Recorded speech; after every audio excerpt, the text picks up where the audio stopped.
السلام علیکم ورحمۃ اللہ وبرکاتہ۔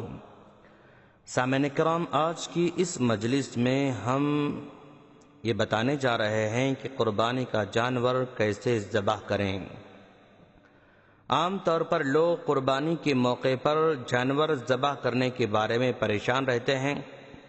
قریوں میں، گاؤں میں لوگ امام صاحب کے ذبح کرنے کے لیے اصرار کرتے ہیں، اور شہروں میں لوگ خود ذبح کرتے ہیں لیکن بہت ساری غلطیاں کر جاتے ہیں۔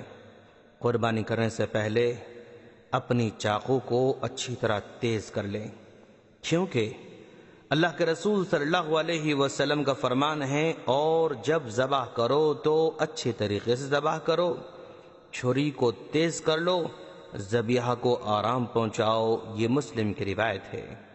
دیکھنے میں یہ آیا ہے کہ لوگ چاقو کو جانور کے سامنے ہی تیز کرتے ہیں۔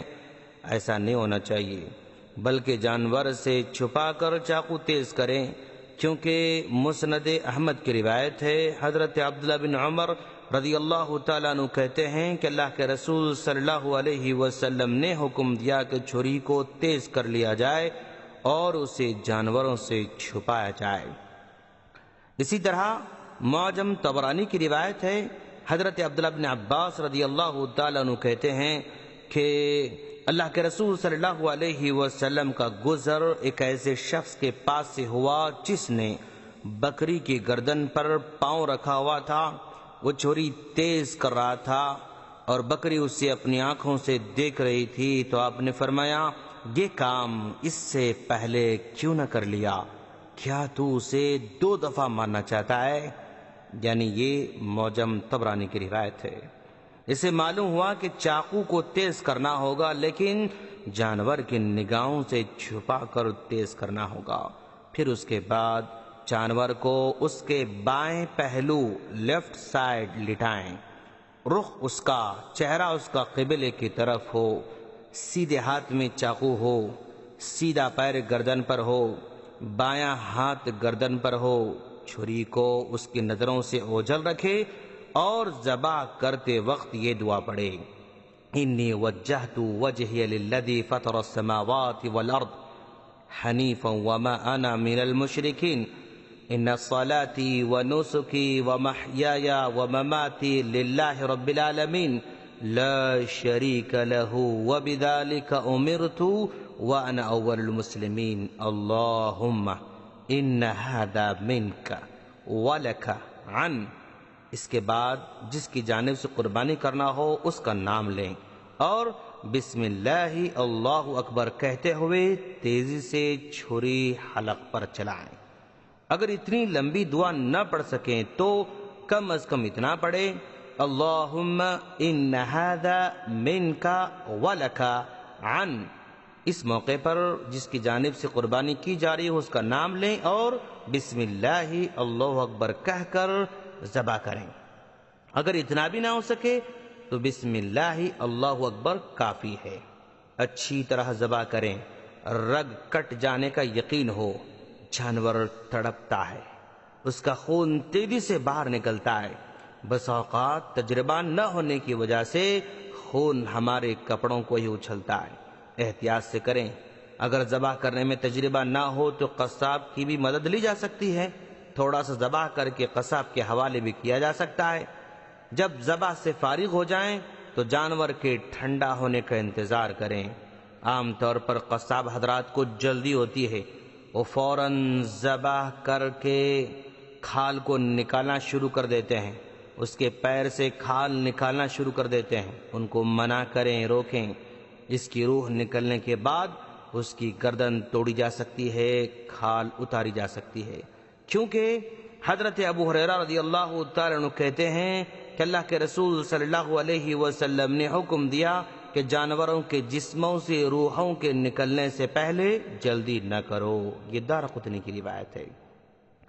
اگر قربانی اجتماعی طور پر کی جا رہی ہے تو ان میں ہر شخص، ہر حصے والے کا نام الگ الگ لینے کی ضرورت نہیں ہے۔ ان تمام کی جانب سے نیت کافی ہے اور تمام کا موجود ہونا بھی ضروری نہیں ہے۔ عام طور پر اجتماعی قربانی کرنے والے پیشہ ور حضرات جانوروں کو ذبح کرتے وقت اس میں شریک حضرات کا خیال نہیں کرتے، بلکہ ذبح کے بعد جو بھی آئے ایک حصہ اٹھا کر اس کے حوالے کرتے جاتے ہیں۔ یہ مناسب نہیں ہے دوستو، بلکہ ذبح کرنے سے پہلے جن کی طرف سے قربانی کی نیت کی گئی تھی انہی کو حصہ دیا جائے، یہی بہتر ہے۔ جانور کو ذبح کرنے کے بعد اس کی کھال کو صدقہ کر دیں، کسی غریب کو دیں یا کسی مدرسے وغیرہ کو دے دیں، اور اگر چاہیں تو کھال کی صفائی کر کے خود بھی استعمال کر سکتے ہیں، لیکن اس کو فروخت کر کے اس کی قیمت استعمال نہیں کر سکتے۔ البتہ اس کھال کو فروخت کر کے آپ کی کوئی غریب رشتہ دار ہیں تو انہیں اس کے پیسے صدقہ کر سکتے ہیں۔ اسی طرح خصی کردہ جانور بھی ذبح کر سکتے ہیں، جیسا کہ اللہ کے رسول صلی اللہ علیہ وسلم جن بکروں کو ذبح کرتے تھے وہ موٹے، تازے سینگ والے اور خصی کردہ ہوا کرتے تھے۔ جس طرح مرد حضرات ذبح کرتے ہیں اسی طرح عورت بھی ذبح کر سکتی ہے، جیسا کہ بخاری کی روایت ہے، ابو موسیٰ اشعری رضی اللہ تعالیٰ عنہ اپنی بیٹیوں سے کہتے تھے کہ وہ قربانی کا جانور ذبح کریں۔ اگر کوئی ذبح کرتے وقت دعا پڑھنا بھول جائے تو قربانی ہوگی یا نہیں؟ ہاں، اگر دعا پڑھنا بھول جائے تو قربانی ہوگی۔ کیا قربانی دن ہی میں کرنا ضروری ہے؟ نہیں دوست، ایسا کوئی ضروری نہیں ہے، رات میں بھی قربانی کی جا سکتی ہے، چونکہ دن میں سہولت ہوتی ہے اس لیے لوگ دن ہی میں قربانی کر لیتے ہیں۔ قربانی کے گوشت میں سے ایک حصہ رشتہ داروں کو اور ایک حصہ غریبوں کو اور ایک حصہ خود رکھنا بہتر ہے، لیکن یہ فرض نہیں ہے۔ اگر آپ چاہیں تو پورا بھی کھا سکتے ہیں، پورا بھی دے سکتے ہیں۔ قربانی کے گوشت کو کب تک سٹاک رکھا جا سکتا ہے؟ جب تک آپ چاہیں سٹاک رکھ سکتے ہیں، کوئی حرج کی بات نہیں ہے۔ اگر آپ نے کسی کو گوشت ہدیے کے طور پر دے دیا، وہ آدمی گوشت فروخت کر دیا تو کیا ہوگا؟